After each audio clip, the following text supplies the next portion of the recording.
it would become the biggest story connected to the bracket, the biggest story connected to the NCAA tournament, and the biggest talking point for the subsequent 24 hours as you're leading into this billion-dollar event that the American public is equipped and conditioned to love.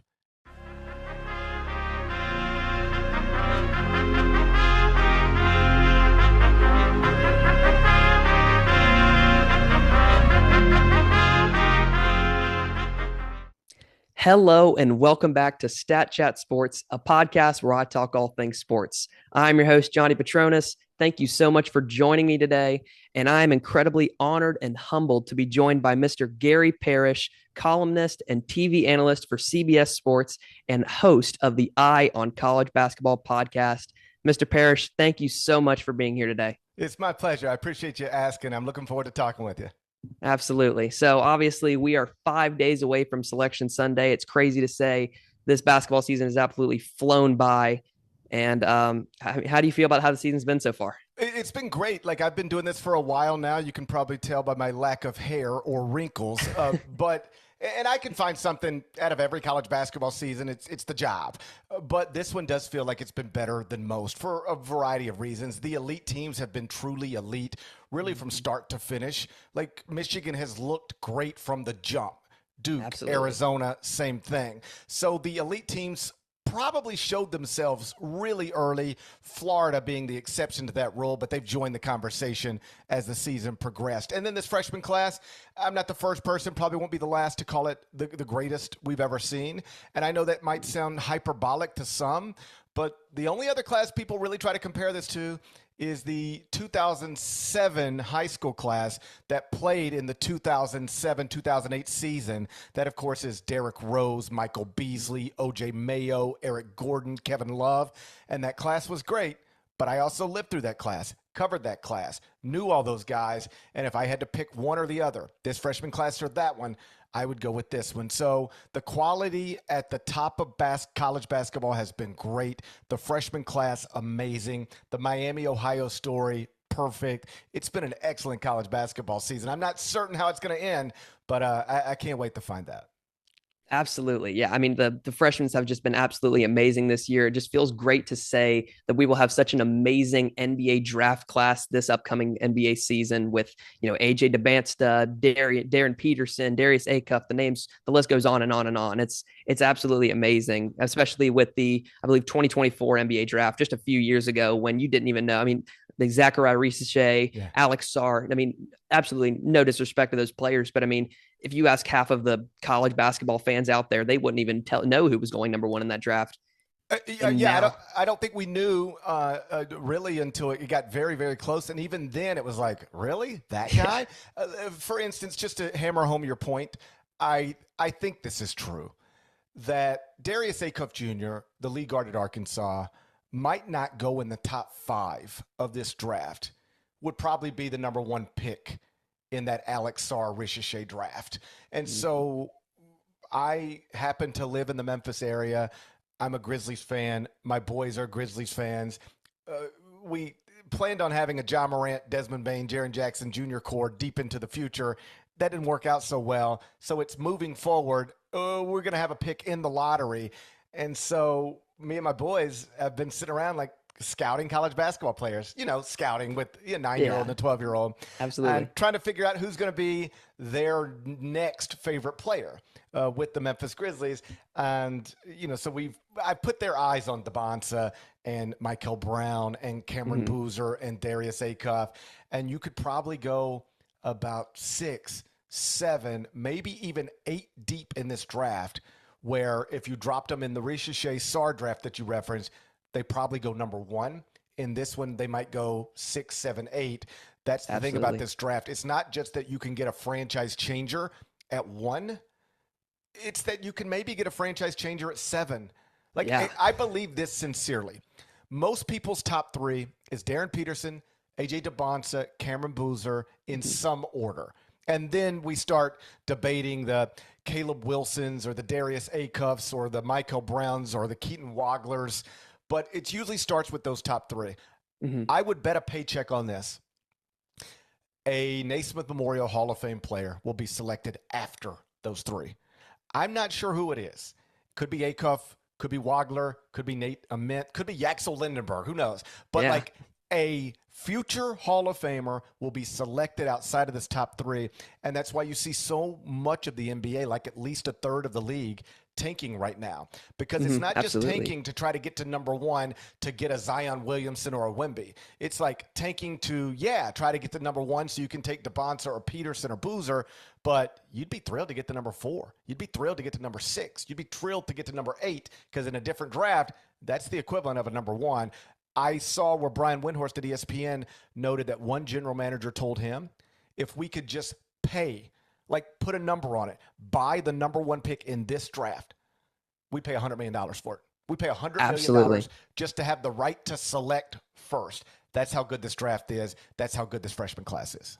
Absolutely. And I really like your point when you said that teams, they might not even get a franchise leader at 1. They can get a franchise leader at 7. And I really like your point on that. It just shows how deep this class is and how, I mean, you can honestly, you don't even have to tank this year. You could just be like a bottom 10 team in the NBA and you'll still get your next potential future star. And I think that was a really good point. It really shows how incredible and extraordinary this draft class is. Never seen before.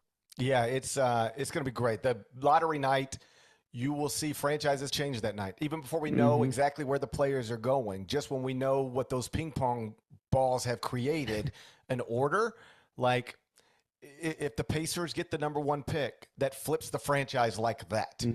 If the Grizzlies get the number one pick, it flips the franchise like that. It enhances season ticket sales. It changes the valuation. Go look someday when you're bored at the Cleveland Cavaliers as a franchise, what it was valued at different points in time. The year before they drafted LeBron James, the year they drafted LeBron James, the year after he left for Miami, the year that he came back from Miami, the year that he left for LA. It was like boom, boom, boom, boom. If you have LeBron, you're like worth, don't quote me on these numbers, but you're like worth $1 billion more than you were without LeBron. Yeah. I don't know that Darren Peterson or AJ DeBonsa is that exactly, but they are both labeled as future franchises guys. And if you get the next great thing, it really is worth like $1 billion to your franchise. And so, the ping pong balls are going to determine a lot about the way the NBA looks, perhaps for like the next decade.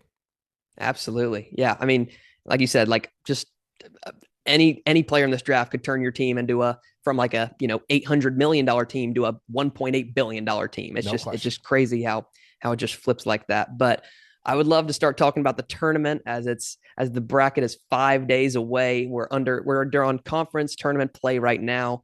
So the first question I wanted to ask you is, of course, every year in March Madness, we see one or potentially tens of Cinderellas teams make a very, very surprising run. Obviously, last year we didn't see a whole lot. It was a very chalky tournament. But I want to ask, who are some of the teams, based on what you've seen, that could definitely make a run and be this year's Cinderella at the big dance? Well, there are always teams that can do it. Like you noted, last year it didn't really happen. I believe, if I remember correctly, the lowest seeded team to make the second weekend was coached by John Calipari. So there you go. That's a perfect illustration of where we are in the sport. John Calipari was playing the role of Cinderella last March.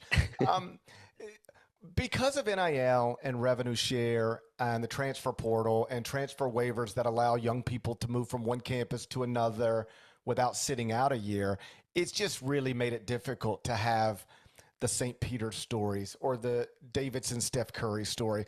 I never want to tell you exactly what Steph would have done because Steph is such a unique person. He, had a dad who played in the NBA. They had money, so they didn't need to chase it. But take a different Steph Curry. Take Steph Curry, the player, but he comes from a different background, right? He goes out of high school to Davidson because it's the best scholarship offer he could get. Right. In this era of college basketball, after he then goes there as a freshman and scores whatever it is he scored that season, which was still off of most people's radars, but you would hear like things like, hey, did you hear Dell's kid scoring 20 a game at Davidson? Right. He was still Dell's kid as opposed to Steph Curry. Yeah. If you take that story and make it a modern day story instead of when it happened, more than likely the player that is Steph Curry and went to Davidson after that first season then transfers to North Carolina or Duke for Yeah. $1.6 million. That's the way Hmm. that works. And so the recipe for mid majors to get these upsets that we remember forever isn't always exactly this, but it is sometimes this. The power conference team that's immensely talented, they've got a bunch of guys that have been playing together for about 4 months. Mm. Two of them have been hurt for some of the season, so they might not have ever got comfortable, but they were still good and they still, like, they played in the power conference and they looked the part. Well, Right. then there's this little team over here from a mid-major league. These five dudes, they've been playing together for 3 years. They've won 2 conference championships. Nobody will schedule them because they've won 2 conference championships. So Hmm. they hadn't beaten anybody, but they barely lost. And now they're in the tournament, and now they're just carving you up. That's how it Hmm. used to happen. Yeah. The problem becomes at the low major and mid major level, there ain't five dudes playing together for 3 straight years winning conference championships. Because if you Hmm. are good at that level, now the power conferences come and get you and they buy you. So once upon a time, let's just use that Steph Curry story again. Steph Curry or somebody like him is at Davidson. They go to Davidson, Hmm. best place they can go. They average 20 points per game. Now North Carolina calls, Duke calls, and they say, hey, man, we must have missed on you coming out of high school. That's on us. We want you now, though. We can tell you're good enough. Well, then Right. Steph Curry, that person might say, appreciate that, but I'm going to stick with the coach who believed in me, at the school that believed in me. Hmm. And not only because I'm principled, but because if I transfer to you, I've got to sit out a year. Yeah. And I don't want to sit out a year. So my options are stay here at Davidson with a coach I love and appreciate and be the star player and play next season, or transfer to a place that didn't want me a year ago, probably be the fourth best player on that team and Right. have to sit out a year. Well, no, I don't want to do that. Well, now the dynamics have changed. Now you go to that player and you say, I don't care how much you love your coach. He ain't got no money. All right. Yeah. So I know you would stay with him if all things were equal, but they're not. He can give you Hmm. 200. Exactly. He can give you 200,000. I can give you 1.6 million. What do you want to do now? Well, now you Yeah. leave Exactly. because you would. I would advise my children to leave. Oh, for sure. This is real life changing money for some people. So Hmm. that's a long winded way of saying it is hard to build the type of mid major / low major team that used to upset teams in the NCAA tournament. It was almost always continuity. And these two guards have been playing together for 4 years. That ain't happening anymore. So, do I anticipate Cinderella stories in this bracket? No, but I'm not ruling it out. If we're Hmm. looking for some, Utah State has won a lot of games. Yeah, they have. I like teams that win, regardless of Hmm. the competition. Miami, Ohio, everybody knows their story. I'm actually skeptical. Like, I kind of have it in my head what's going to happen there. They're going Hmm. to be Yeah. 34-0, a big story, get a 9 seed, Right. and then go lose by 11 in an 8-9 game. And everybody will say, "See, I told you they weren't any good," and I'd rather miss all that. But that might be where we're headed. St. Louis has struggled a little bit down the stretch, but that's another team. Great coach, Robbie Avila, great mid-major player who's obviously been a name in the sport for few years now. Previously at Indiana State. So St. Louis out of the A10, Utah State out of the Mountain West look like some possible, Cinderella type teams. And South Florida just won the American outright. Right. I don't know how good that team is if you drop them into the SEC, drop them into Hmm. the Big Ten, but can that team on, a random Thursday or Friday of the NCAA tournament as a whatever kind of seed they're going to get, go in there Hmm. and upset a higher seed? Yeah, I could see that as well. But do I think we're going to have one of those types of teams in the Final Four? No. And what I'm afraid's a strong word. What I'm afraid Hmm. of is scary people with chainsaws. What I am concerned about is one of the things we love about this tournament is the Cinderella marches and Hmm. and the mid majors deep into the bracket. And I just don't know that we're going to get that often anymore. In fact, I'm Right. sure we're not going to get it as often anymore. And the days of like a George Mason Hmm. or a Loyola Chicago bouncing into a Final Four, Yeah. unfortunately, that might really be done, because I promise you, if you go back and look at that Loyola Chicago roster or that George Mason roster, you could, or those Butler rosters, especially those Butler rosters, because they had real pros on them. Those guys Mm-hmm. just don't stay there in this era Right. of basketball. You could probably find guys on all of those rosters who, if you really looked at it and said, okay, if this were 2026, what would have happened after their last seasons?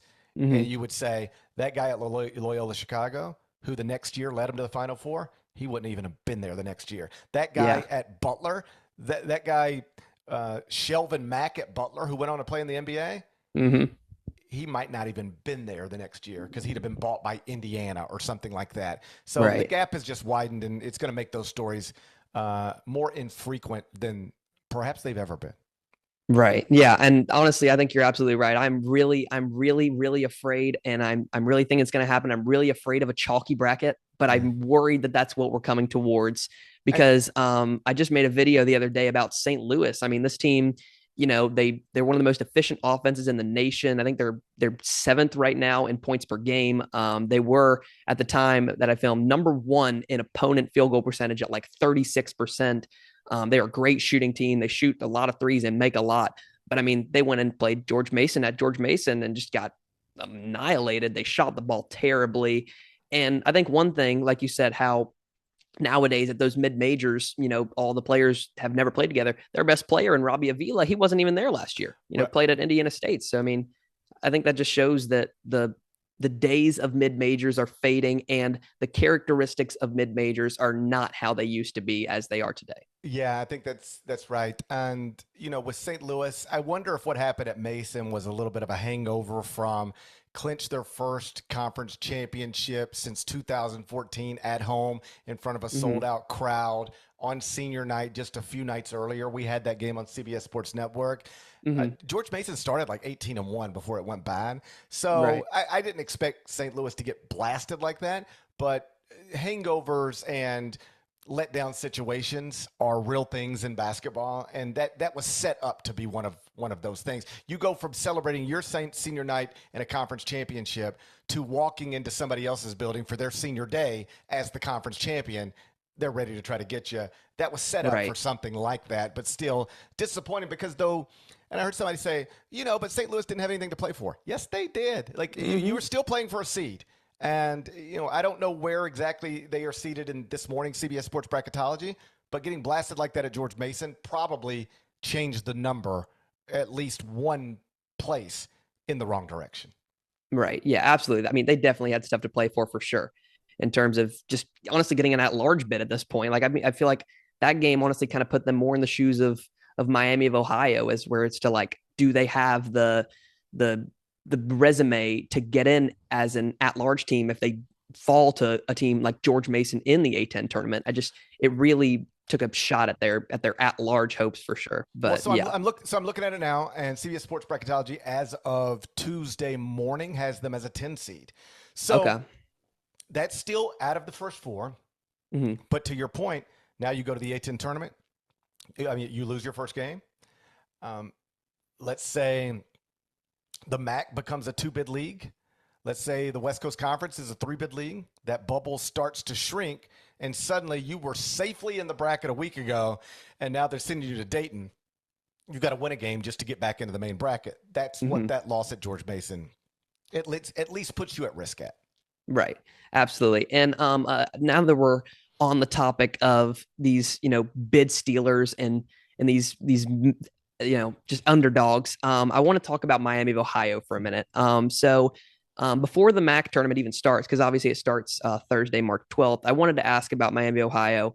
And I saw a few days ago that you recently mentioned that the Red Hawks were undefeated in quad two games, and you listed all of these top dogs who are not undefeated in quad two games, like Michigan, Kansas, Florida, all these teams that you would think, oh, these teams are amazing. They win their games. And then you see Miami, Ohio at 1-0 is still undefeated in quad two games. So I wanted to ask, now that they're 31-0 and won that absolutely crazy overtime win at Ohio, the first time beating Ohio at Ohio in 11 years. I want to ask, do you think they have what it takes and the resume it takes to get into the NCAA tournament? Yes, they're in. No matter what happens in the MAC tournament, they're in. The committee is made up of humans, not a computer. Humans are not going Mm-hmm. to leave out a team that went undefeated in the regular season. A computer might. And I think this is where you get some of the back and forth whether it's between Bruce Pearl and Miami, Ohio fans, or just fans over here and fans over there arguing on the internet.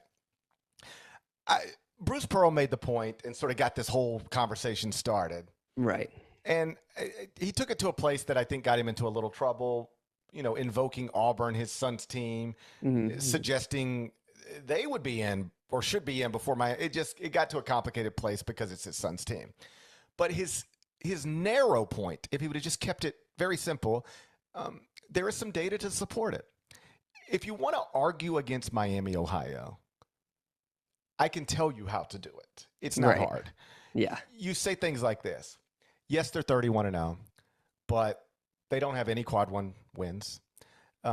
They are 31-0, but it's against a schedule that ranks among the worst in college basketball. They're 31-0, but 3 of those wins are against non-D1s. And they've only got 2 wins in the first 2 quadrants total. Both are in quadrant 2. And there is not another team in college basketball that you would consider giving an at-large bid to with 0 quadrant 1 wins and only 2 wins in the first 2 quadrants, particularly when that team would also have a net ranking of 53 and a KenPom ranking of 91. Wow. Yeah. Cute story, but we have a system and it's in place. 68 teams go into this thing. We take every conference tournament champion, and then once those are filled, we take the best at-larges. And if Miami needs an at-large, there is no data to support Miami getting an at-large. Whether you look at net ranking, KenPom ranking, quadrant 1 wins in the first 2 quadrants, you guys sit around all year long and you look at the bubble and you say things like quad 1 and quad 1 and quad 1. And you talk about net ranking and KenPom. I listen to you. And you don't let teams like this in.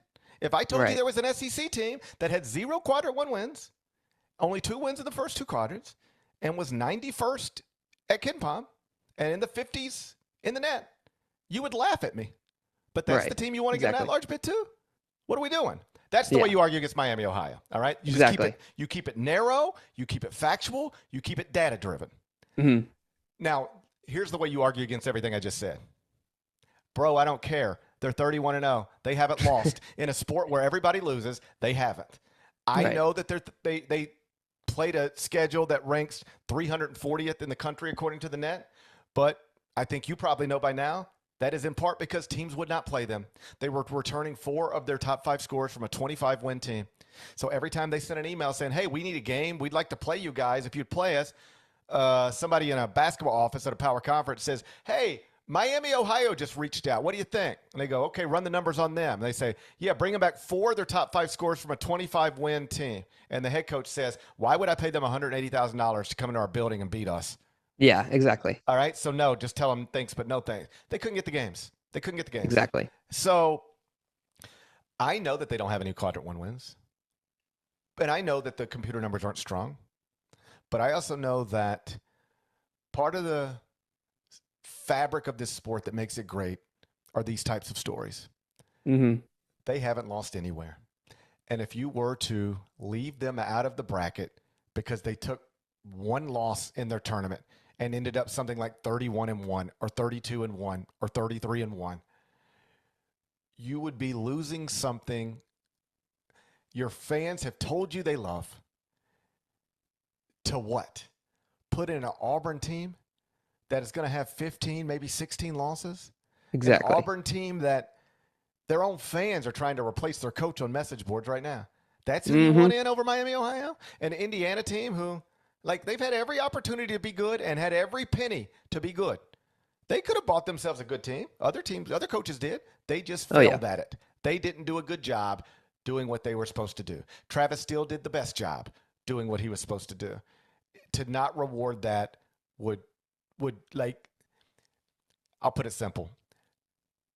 If on Selection Sunday, Miami lost a game between now and then, and the committee left them out, it would become the biggest story connected to the bracket, the biggest story connected to the NCAA tournament, and the biggest talking point for the subsequent 24 hours as you're leading into this billion-dollar event that the American public is equipped and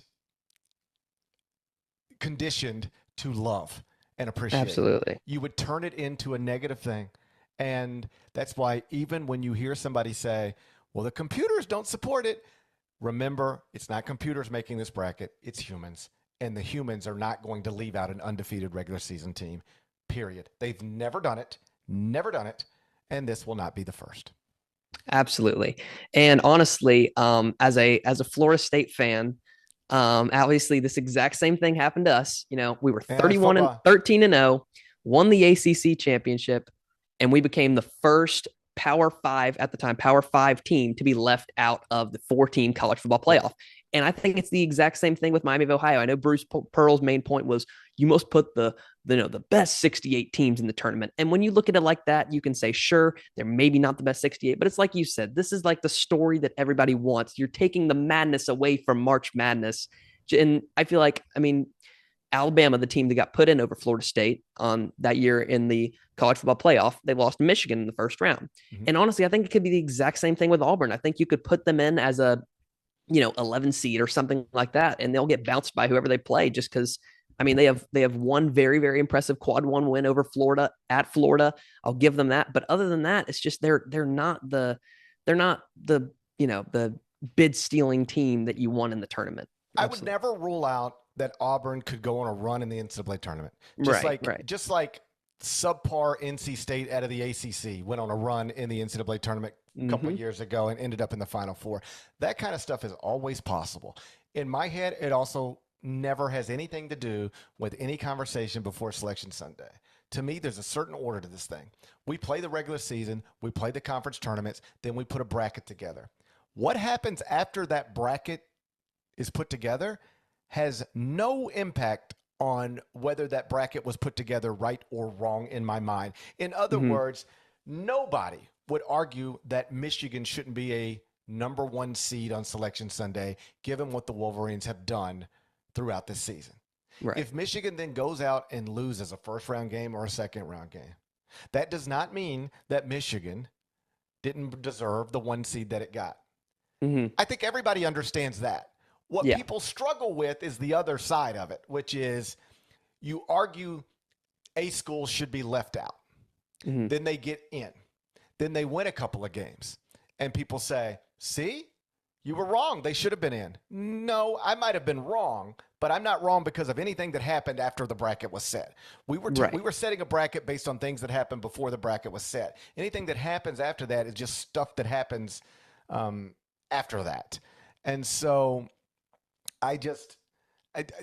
Auburn might be able to get in the tournament and win a game or win 2 or win 4. I don't know. They did win at Florida. That's a hard thing to do. If you can do that, most of the things you got to do in the NCAA tournament are less difficult than winning at Florida. So whatever, but that doesn't matter to me.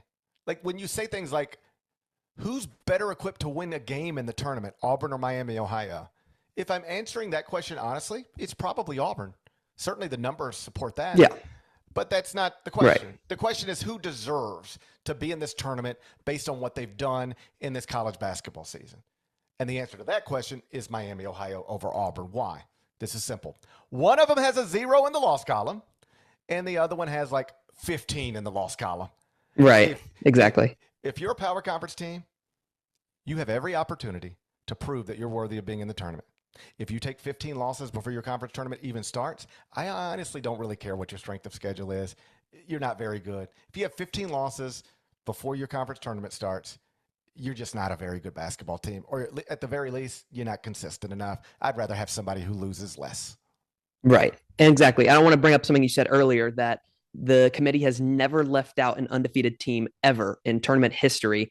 And even if, God forbid, Miami of Ohio loses their first game in the MAC tournament, that's still a 31-1 team. And you can't leave that team out. And it's like you said, if Auburn and Miami of Ohio played today, who would win? Probably Auburn, honestly. Auburn would probably win. I mean, obviously, both teams are amazing, but Auburn would probably get it done. At the very least, Auburn would at least be favored in the game. Then we'd throw a ball in the air and we'd play it. We'd see what happens. But Auburn would be favored over Miami, Ohio on a neutral court right now or yesterday or tomorrow. That's true. Right.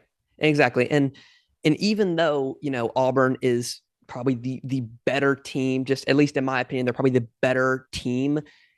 Like you said, like you got to look at who deserves to get in, not the better team, but who deserves to get in. And like you said, Miami, Ohio having a 0 in the loss column and maybe being left out of the tournament. Still, it's the fact that it's still a question that Miami of Ohio is maybe or maybe not in the tournament is just crazy to me. And I just think this team is so deserving to get into this NCAA tournament. And I really hope they get the credit they deserve. I do too. And I think it's really only a question among people who can't get around this. No team like them has ever been left out. Let's just keep it there. No team like them has ever been left out. So why do we think they'll be the first? There's really no great reason. It makes for fun conversations, I guess, but there's really no reason to think they're going to be left out other than there's some computer stuff that would suggest it's possible. But at the end of the day, you have to remember these are not computers. These are humans guided by computers, not computers guided by computers. And the humans are just going to step up and say, we're putting the team in that went undefeated in the regular season, period. That's what because the humans, honestly, if you're Keith Gill, you're the committee chair, the last thing you want to do is announce the bracket, jump on CBS. There's Wally Zerbiak sitting right across from you, and you got to explain why you left off an undefeated regular season team, why you left them out of the bracket, and put in a 16-loss Auburn instead. You don't want to have to explain that on national TV right after the bracket comes out. So you know how to not have to explain that? Don't do it, and they won't. Exactly. Yeah. Like you said, I definitely think that he is not looking forward to that, especially if he left them out. He is not looking forward to seeing, 6'8" Wally Zerbiak looking at him asking, why in the world did you do that? But I know earlier we were talking about how mistakes aren't made after the bracket is released. So I wanted to ask, once the bracket is revealed, obviously there's always teams that end up outperforming or underperforming their seeds. For example, UNC from last year or Ole Miss from last year, just like teams like that. So I wanted to ask, based on the teams that you've watched this season, which ones do you think might overperform or underperform their teams, whether they're over the radar or under the radar? Who do you think will be those underrated and overrated teams this tournament? Well, let's start with underrated because I'm just glancing at a bracket right here. CBS Sports. It's got Kansas as a 5 seed, Louisville as a 5 seed. Obviously, those two schools are similar in the sense that they're big brands, big money rosters, incredible lead guards who have been in and out of the lineup. At Kansas, it's Darren Peterson, Louisville, Michael Brown Jr. The reason they are seated where they're seated is because they haven't been consistently good this season, in part because their most talented player has been in and out of the lineup. But at some point, you're going to look up, and it might be every game they play until they lose, and maybe they don't lose. But, let's just focus on Kansas for a second. You're going to say, yeah, Kansas hasn't been very good this season. Certainly not as good as Arizona or Houston in the Big 12. Certainly not as good as Duke and Michigan and, Florida, the other one-seed candidates. But I'm about to watch them in the NCAA tournament, and let's just keep it simple. Kansas is playing this team. Who's got the best coach? Probably Kansas with Bill Self. Yeah. Kansas is playing this team. Who's got the best player? Probably Kansas with Darren Peterson. Kansas might go into any game it plays with the better coach and the better player. Kansas might be able to say, hey, guys, we lost more than we should have this season. We haven't really put it together. But look up. This is a single elimination tournament. If we lose this game, it's over. We win this game, we advance. I'm the coach. I'm in the Hall of Fame. I got 2 national championships. We have a coaching advantage in this thing. He's the best non-NBA player in the world. We have a player advantage in this thing. Let's go win the game.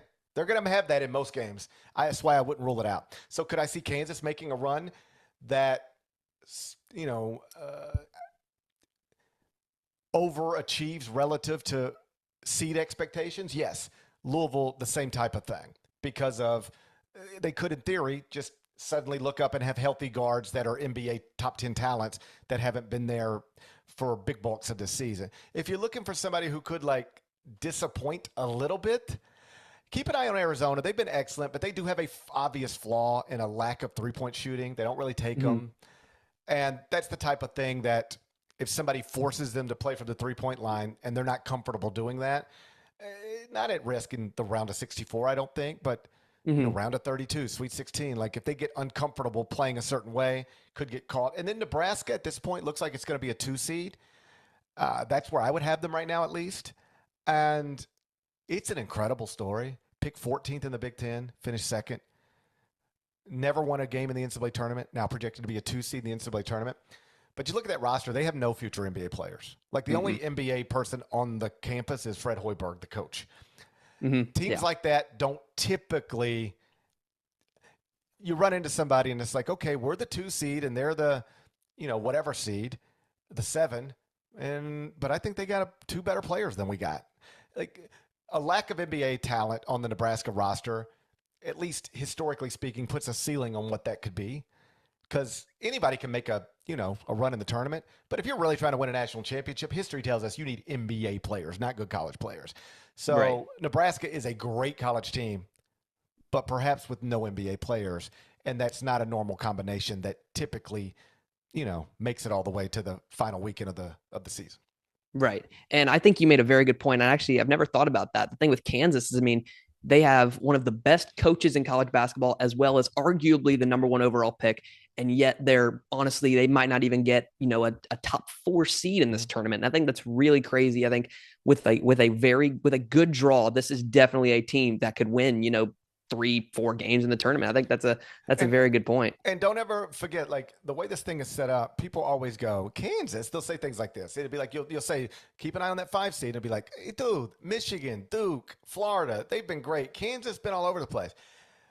Every path to the NCAA tournament's Final Four could be almost anything. That's why I always think it's funny when the bracket comes out and immediately people like me jump on TV and are like, oh, do you see Duke's path? Oh, Duke's got the hardest path. You don't know what Duke's path is? The guy, I've seen some times where it's like, how about this? Just a few years ago, I'm a Memphis alum. Mm-hmm. So Memphis is something like an 8 or a 9 in the bracket, right? And it's like, man, Memphis is in a tough bracket because you win that first game, then you got to play Purdue and Zach Edey, the National Player of the Year, in the second game. And, I mean, you're just not going to be able to do anything with that. So, at best, this is a one-game thing. Right. And then what happens? Purdue gets upset by a 16 seed. Yeah. So now you know what Memphis's path was to a Sweet 16? Beat Florida Gulf Coast and, whatever the 16 seed was. It escapes me right now. Beat Florida Gulf Coast in a 16 seed, and you're in the Sweet 16. That's the easiest path, perhaps, ever. It looked like a hard path. It became an easy one. So here's my point with Kansas. You might say, Kansas can't beat Duke. Kansas can't beat Michigan. There's no guarantee Kansas is going to have to play Duke or Michigan. You're going to play your first game, and then we'll see let's just run it through the CBS Sports bracketology right now. Kansas would open with Yale. All right, that's what this bracket says. The next game, in theory, would be against, I guess, Texas Tech, the way this is set up. So, okay, but what if it's not? What if Hofstra upsets Texas Tech? So now Kansas' path to the Sweet 16 is you got to beat Yale and Hofstra. All right. Now you're supposed to, I guess, have to play Duke in the Sweet 16. But, oh, man, did you hear? Ohio State upset Duke. Bruce Thornton went bananas, got 30. Duke's out because Caleb Foster had to have foot surgery, so they were shorthanded. Ohio State knocked them off in the round of 32. So now you're Bill Self and Darren Peterson playing Bruce Thornton and Jake Diebler in the Sweet 16. Who's got the coaching advantage? Let's say the guy with 2 national championships. Who's got the player advantage? Let's say the guy with Darren Peterson. All right, let's go. Now you're in the Sweet 16 against Ohio State. You see how this could just unfold, and you look up and you're never actually playing one of these teams you think you can't beat. The path just opened up for you. And I think sometimes people forget that what appears to be somebody's path on Selection Sunday often isn't the path at all. Mm-hmm. Yeah, I definitely agree. Like you said, with that, if that's the path, possibly, if that's maybe the absolute path that they get, I mean, they could just keep rolling and rolling and rolling until they hit the roadblock. I mean, that roadblock might not even come. So, there you go. And I think the thing with Nebraska is obviously like I was looking at like ESPN and I'll check like the stats, like which teams are the best in opponent points per game, which teams are the best in offensive points per game. And with defense, obviously they're right at the top. They have Nebraska's a very good defense, but I mean with offense, you just have to scroll and scroll and scroll. And like for being a Big Ten team and a Power Four team, I feel like Nebraska just doesn't really have the offense to make a run in this NCAA tournament, especially if they get a bad draw. There are obviously some flaws with them.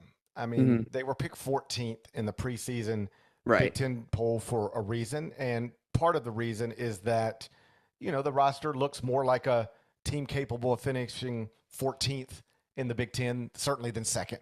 Like if you'd have told me, hey, GP, $1,000, season starts tonight, Nebraska is either going to finish 14th or second. I'm telling you, one of these things is true. Mm-hmm. Definitely finishing 14th in the Big Ten or second. $1,000. Guess right. What are they going to do? I guess 14th because they're not finishing second. Right. Nebraska's not finishing second in the Big Ten. That's silly. I would say things like, hold up, Big Ten still got Michigan in there? Yeah. Still got Purdue in there? Right. Still got Michigan State? Yeah. Illinois? Sure. Yeah. Nebraska's not finishing second, so I guess it's got to be 14th, except they finished second. But the reason they were picked 14th is because the roster looks more like a 14th roster. To your point about the offense, it ranks outside of the top 50 in adjusted offensive efficiency. There's some indicators there that this has been a wonderful story. Yeah. Like an all-time great father-son story, an all-time great family story with Fred being the coach, his son being a rotation player, the other son, the other twin being a manager. Great story, but this is not a team that's going to overwhelm other top 5 seeds from a talent perspective. And as I'm just looking through it, like you want to just imagine a goofy but like advantageous path to the Final Four for Kansas, just on the bracket at cbssports.com right now. I just sort of went through it. Kansas plays Yale in the round of 64. Oh, wow, Hofstra upset Texas Tech. Or even if it didn't, you're still just playing Texas Tech minus JT Toppin. Let's go play. Whatever. You can win that game. So fine. Now you're in the Sweet 16. That's where they'd have to meet Duke. No guarantee Duke gets there. Right now, Duke's down 2 starters. Ohio State upset Duke. Even funnier, it's NC State that upsets Duke. Whatever. Yeah. Suddenly now you're playing Ohio State or NC State in the Sweet 16. You're a favorite in that game. Suddenly you're a favorite in the Sweet 16. All right, you win that one. You're in the Elite 8. And guess who you're playing? Coming out of the bottom of the bracket. Wow, it's Nebraska. They actually made it all the way to the Elite 8, which is what their seed suggested. So now you're playing Nebraska, and you've got Bill Self. They've got Fred Hoiberg. You've got Darren Peterson. They've got, Price Sanford. Like, who's got the better players? Right. Who's got the better coach? Now you're Bill Self, and you're like, man, this has been a crazy season. I guess all we got to do now to get to the Final Four is beat Nebraska. I mean, it will not unfold like that. My point is that it could, and sometimes people forget. Right. And honestly, one thing, like one knock that I have on Duke, and I remember this a lot last year, is I feel like John Shire is not a very good late game planner. Like I remember last year when they played Kansas early in the year, their whole game plan for the last shot was just let Cooper Flag just go at it. And Cooper Flag, late game turnover, loses them the game. Same thing happened against Kentucky. Cooper Flag basically just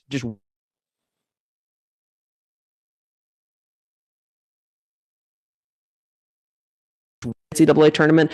I think if they just do that again, like I mean, obviously Cameron Boozer is amazing, potential #1 pick, but if they just do that again, I just feel like it might not work, and Kansas really could pull that one off.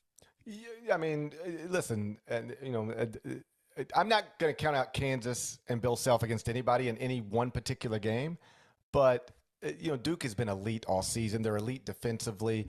The loss of Caleb Foster hurts. The uncertainty surrounding Patrick Gongba is not ideal. But I'm still going to have Duke equipped to go pretty far in this tournament. Once again, Right. They've got one of the best teams and the guy who's going to be the national college player of the year. That team's – I don't love that Foster's out, presumably for good, but they've still got enough to go deep in this thing. Right. Absolutely.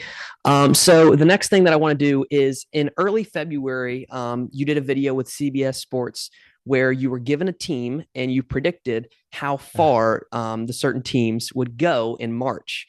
Now that we're about a month and a half later, Yeah. and 5 days away from Selection Sunday, I wanted to ask you the same teams and see if your answer has changed or if you still have them going in the same place. Okay, now keep in mind, I have no recollection of what my answers would have been. I do about No, 50 of don't those worry. I have them. videos. I have them. Don't worry. Okay, good. Okay, good. So I'll answer honestly in this moment, and we'll see how it matches up. Okay. All righty. So first team, we have the Gonzaga Bulldogs. Last time you asked this, you said the Elite Eight. I'll go Sweet 16. Braden Huff still not back, and I'm not certain he's going to be back for the NCAA tournament. So let's back that one up a little bit and say they exit Sweet 16. Sweet 16. Okay. Next up, we have, I think this one is the one that definitely might have changed, is Todd Golden's Florida Gators. Last time you said Sweet 16 for the Gators. I'll go Elite 8 now, but they're Okay. good enough to do the whole thing. Right. Absolutely. Next up, we have the team we were just talking about, the Kansas Jayhawks. Last time you said Elite Eight. Yeah, I'm a little out on that right now. I'm going to say something like round of 32, which I know might sound like it runs counter to everything I said. All I was just doing there is explaining to you how if you've got Bill Self and Darren Peterson, you've always got a chance. But I think ultimately we're going to look back on the season. Never say never, but my guess would be you look back on the season and you're going to say, you know what? They just never had Peterson and Council on the floor together enough, never learned how to play. Because in truth, if you're trying to maximize Darren Peterson, you should probably just put the ball in his hands, give him a ball screen, Right. let him go. Yeah. And yet, when he's not in the lineup, they have to play or they choose to play through Melvin Council. Then Peterson's back, and it's like, man, we've been winning with Melvin. Let's just keep the ball in his hands, let Darren play off the ball. But then you're not maximizing Darren Peterson. I just don't think they've ever figured it out, and I'd be surprised if they do. Round of 32. Right. And I think it's the same thing, honestly, with Kansas, how you're saying with like the mid majors. It's like it could happen. Like Sure. they could go, Sure. they can make a run, but it's not the best for them. So next team I want to ask is UCF. Last time you said they would make the round of 64, but lose their first game. Yeah, that sounds right to me too. Like that's a team that if they get into the tournament, I don't think they last long. Right. Yeah. Next up, we have the Michigan State Spartans. Last time you said Sweet 16 for Tom Izzo's Spartans. That feels good to me. That's about what they are, I think. I could see them Elite Eight. I could certainly see Final Four. That's another team where I don't see national championship just based on I don't think the NBA talent's there to do it. Mm-hmm. But I could see them doing almost anything short of that. I think I'd pick Sweet 16 though. Okay, got it. Yeah. Next up, we have another team we were talking about earlier is the Nebraska Cornhuskers. Last time you said Sweet 16. Obviously, this is a team that's never won a tournament game, and you said they would win 2 this season. Yeah, I'll stick with it. That seems like an appropriate place for them to land. Sweet 16 as a 2 or a 3 seed, and then maybe get eliminated right there by a lower seeded team. But yeah, I think Nebraska makes it to the second weekend. Okay. Next up, we have John Shire's Duke Blue Devils. Last time, I would assume this may not have changed, but last time you said Final Four. I'm going to say Final Four again. I don't like the injury stuff in March, but they're still loaded. I'll have them in Indianapolis. Okay, got it. Next one. This is honestly the one I was most curious to see if your answer has changed for, is we have the Purdue Boilermakers. Last time you said Final Four. Has your answer changed? I think it has to. They just don't look the part. They're not guarding at all. I mean, flip a switch and all that stuff, but that's what they'd have to do. They'd have to become a wildly different basketball team to go to the Final Four. At this point, just based on where they're seated, should get to the second weekend. But I'd say Sweet 16 and out. Sweet 16 and done. That's what it feels like. Maybe Elite Eight, but my expectations for Purdue have changed as much as my expectations for anybody in recent weeks. Right. I mean, correct me if I'm wrong, but I believe this is a team that was, originally number 1 in the AP poll, and they have just been bouncing, just getting bounced and bounced and bounced. And it's just crazy how they've fallen, I believe, out of the top 15 in the AP poll now. It's crazy how far they've slid. Yeah, it's been a mess. And I think Matt's probably pained or surprised by it because this core has won at a high level. I don't know exactly where it went wrong other than, they bring in Oscar Clough, who's been very good, but it pushes Trey Kaufman-Wren further away from the basket. And I just don't know that he's a better basketball player further away from the basket. I understand why it made sense for them to try it. You want to add rebounding that he wasn't providing, and you also want to allow him to play in space and perhaps improve his draft stock. But I don't know that Purdue's a better basketball team because of it. Right. Next up, we have one of, if not the most well-rounded team in college basketball. We have Dan Hurley's UConn Huskies. Last time you said they would lose in the championship game in Indianapolis. I'm now going to say Elite Eight. Okay. I could certainly see Final Four. I mean, I could see anything with them, but I would move off of that a little bit. I think I'm going to be able to find two teams I like more in the title game than Mm-hmm. UConn.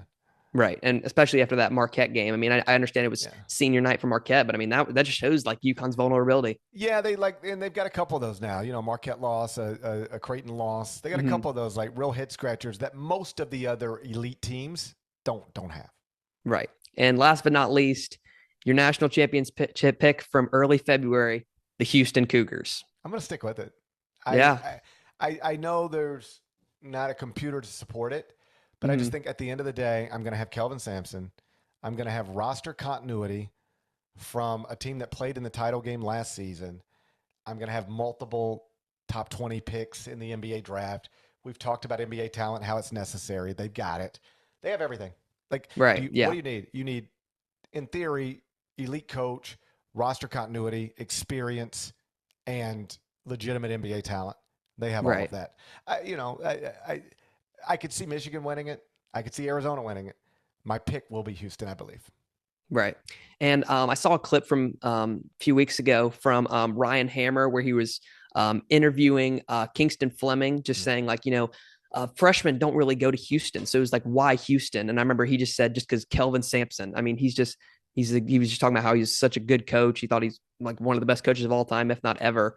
And like you said, that continuity with, Emmanuel Sharp still on the roster, all those guys still on the roster. I think it's really going to hold strong this March. I really think they could make a very deep run. I trust winners, consistent winners, and nobody has been winning as consistently lately as Kelvin. So, yeah, that's going to be my national pick. If I got to go down with Kelvin Sampson, I'll go down with Kelvin Sampson. Right. All right. So the next thing I want to talk about, I know we were talking about Darius Acuff earlier, but I saw a clip recently where you were talking about all the great guards that John Calipari has coached.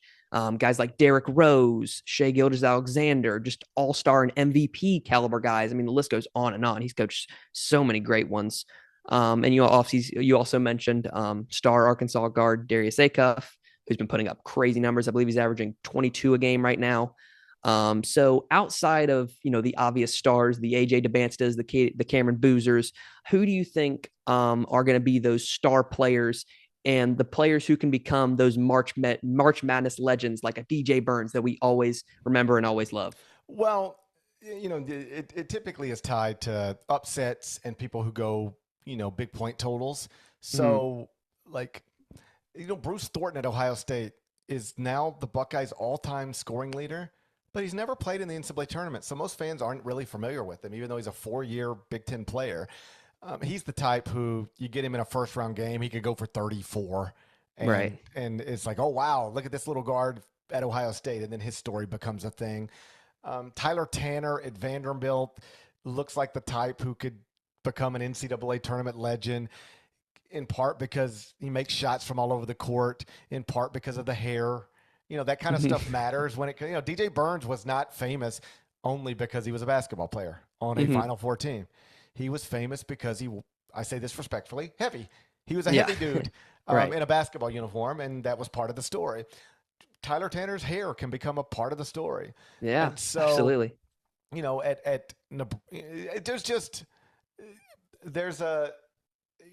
never really know where it's coming from. Like, Jack Golke is an NCAA tournament legend forever. Right. I cover college basketball. I don't think I knew Jack Golke's name before that game started. Yeah. Now I don't think I'll ever forget Jack Golke's name. That's what Absolutely. the NCAA tournament can do. So I don't know who exactly will be that person, but 1 year it's Ali Farokhmanesh, 1 year it's DJ Burns. Yeah. The 1 year it's Jack Golke. Like, these stories can come from anywhere. It's one of the true special things about the event. Yeah, and I'm sure you've seen it, but the one Jack Kolke-esque guy that I've been seeing, I don't know his name exactly, but number 99 on High Point. Yes. He is like 0 for 4 on 2-point shots this year. It's the same thing, right? Yeah, and I mean, like a team like him, like obviously High Point has already secured their automatic bid, and like honestly, if he gets the chance that, Jack Golke got, if he gets half of the chance that Jack Golke gets, he could definitely, turn into a March Madness legend like Jack. There's no question. And then, like, you got Robbie Avila maybe back in the, definitely. If St. Louis starts advancing and he's playing well, that becomes a story again. Right. It's fun. I can't wait. I can't pinpoint where it's going to happen, but it always happens. You don't know Dunk City's Dunk City until it is. Right. Exactly. That's the type of thing that this tournament brings. Absolutely. Just honestly, just talking about it, I cannot wait until Sunday, and even after that. Just I'm so excited for this tournament.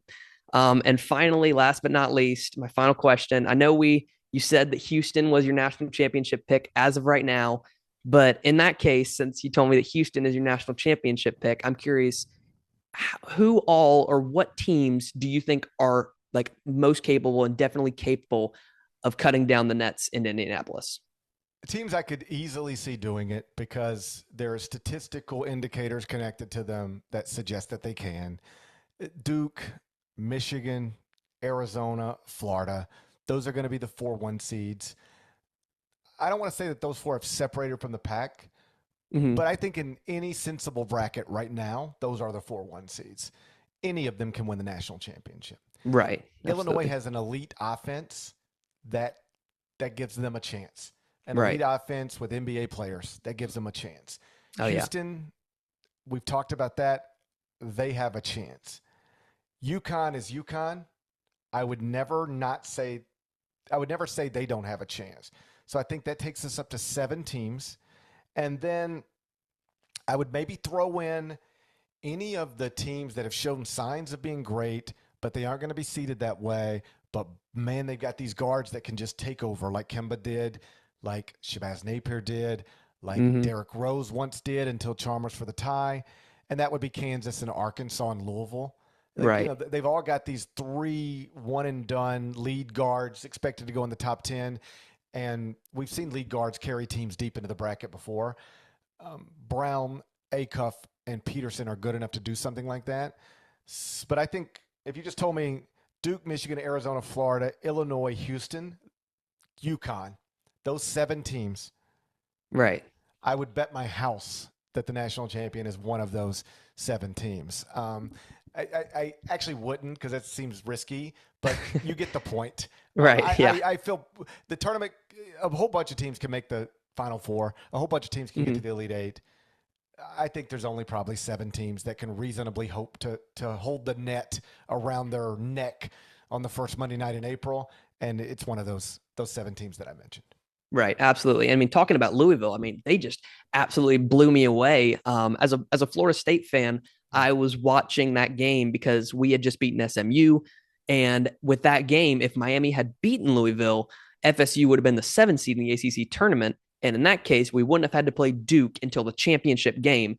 And honestly, in my opinion, with how hot FSU has been right now, I mean, they're 10-3 in their past 13 games. With how hot FSU is right now, I mean, I feel like even maybe making the ACC tournament could possibly get them that 11 seed and that like last team in bid that UNC got. That might just be me being biased, but it was really crazy to me to see Louisville without Michael Brown in the lineup go into Miami and take down the Hurricanes. That was impressive. I was surprised by that outcome, particularly with Brown not in the lineup. You just hope for Louisville and for Kansas and for Arkansas that all of those guys are available in the conference tournament. All of those guys are available in the NCAA tournament, because it would be a shame if this season where we've had the greatest freshman class of all time, suddenly we got to the NCAA tournament and the freshmen weren't the stars of it. Like, I'm going to enjoy it no matter how it goes. But if we looked up and in the Elite Eight, we had Keaton Wagler and Darius Acuff and Cameron Boozer and AJ DeBonsa and, like that, these guys all still alive, that would make for a really fun bracket, because suddenly you're pulling in all the college basketball fans and then like a third of the NBA who try to figure out who they're going to draft in the lottery coming up. That would be, if we could get a bracket dominated Sweet 16 on by the freshmen, that'd be something. Absolutely. Yeah, absolutely. I think that, having like those guys then, because obviously like BYU probably will get like maybe like a 6 seed or something like that with how much they've been slipping. And that in that case, you would just have not necessarily a chalk bracket, but just a bunch of dogs in the Elite Eight. Like you could honestly just have like the top 8 draft picks in the Elite Eight all just going at it. I'd take it. If you give it to me right now, I'd sign up for it. Absolutely. Well, that's all the questions I have. Do you have anything that you like to add or anything you'd No, like to man. say? I just want to appreciate you. Tell you I appreciate you for reaching out, and also compliment you on doing so. When I was your age, podcasts weren't a thing, Hmm. and the only way you could host a radio show is if a radio station hired you. So there wasn't an opportunity for me or people my age to do the things that you're doing right now. And I Hmm. don't want to speak for you. You might be the most confident young man in the world, but when I was your age, that would have been hard for me to reach out to people older than me, people who have sort of accomplished some things in this business, and ask them for their time. Um, and I really like that you were comfortable doing that. And it's why I think I responded in the middle of the night after I got out of studio one night in New York City and was like, absolutely, let's do it. Because I remember what it was like to be young, to have hopes and dreams of making it somewhere in this industry, but not really knowing how to do it, not really having the benefit of the internet and Instagram and other places to reach out to people and try to pick their brains. I didn't know how to get in touch with whoever the equivalent of me was when I was your age. I didn't know how to. I didn't know how to even contact those people, and so I was real unsure of myself and real just filled with questions and almost entirely without answers. And so I've tried to promise myself over the years that if I can ever be what I think I needed when I was young for somebody else, I'll try. And it doesn't mean that I can always be there, but I really thought it was impressive that you reached out, took the time to try to create something. And if I could spend a few minutes helping you do it, I wanted to. So thanks for having me. I appreciate your time. And if I can ever help you with anything, please do not hesitate to reach out. That's all we have for today's episode of Stat Chat Sports. Huge thanks again to Mr. Gary Parrish for joining the podcast. That was an awesome conversation heading into March Madness and heading into Selection Sunday. If you enjoyed the interview, make sure to follow and share the podcast. All the support means the world to me. And make sure to stay tuned because I'll be posting clips from this podcast and from this interview all week leading up to Selection Sunday. And honestly, all week of the first round of the first four in the round of 64. So yeah, if you enjoyed, make sure to like, share, follow, whatever you can do. It means the world again. And that's all we have for this episode. So make sure you stay tuned for March Madness content coming from now all the way until the team cuts down the nets in April. But until then, I'm Johnny Petronis, and thank you for listening to this episode of Stat Chat Sports.